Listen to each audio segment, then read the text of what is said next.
Kumusta? Ako si Red Quaresma at welcome back sa aking channel. At kung bago pa lang kayo sa aking channel, huwag niyong kalimutan na mag-subscribe at sipain na rin yung tiny bell button nandun sa baba para updated kayo kung meron akong mga bagong video na i-upload dito sa aking channel, you know? At para sa video ko ito, another reaction video na naman ang gagawin ko. So magre-react ako guys dito sa kinumpose ng PBB housemate na song. So ito guys yung task nila na magko-compose sila ng kanta para sa Hollow Week. And sobrang excited na ako guys na mapakinggan to. Kaya i-play na natin to. Without further ado, let's begin in 1, 2, 3. Go, tara. Play na natin. So ito na guys. Tagalog song siya.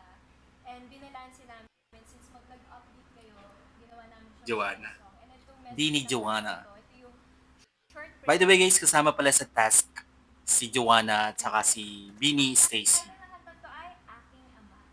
So yung title is Aking Ama.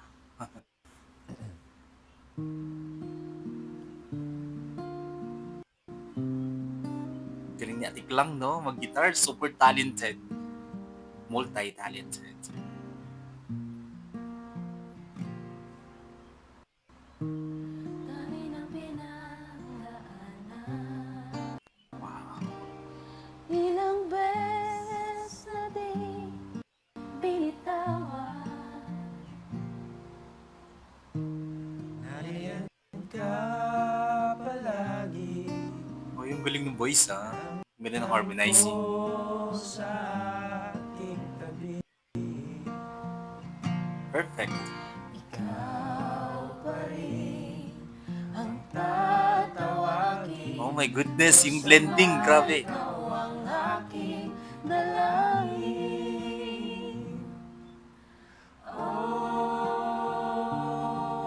Oh my goodness, yung harmonizing, guys. Ang ganda.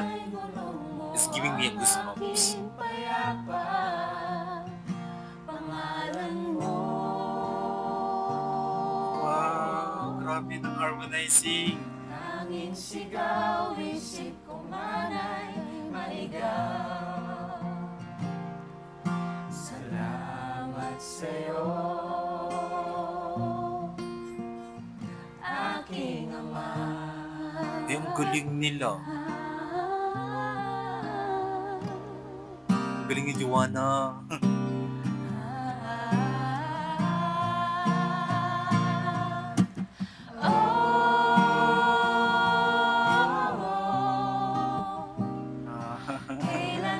Nakakaiyak yung kanta. Grabe yung connection sa heart ko ng kanta. Tanging sigaw, isip ko Nakikilabutan ako, man guys. ay maligaw. I really feel the Salamat presence of God. sa'yo, aking ama.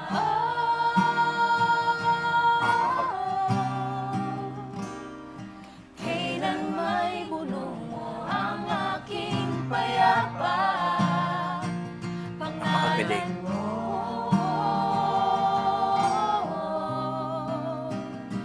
Tanging sigaw, isip ko man ay maligaw. Wow. Salamat sa'yo, salamat sa'yo, aking ama. Kuya, please paki-record to. Papuri sa iyo.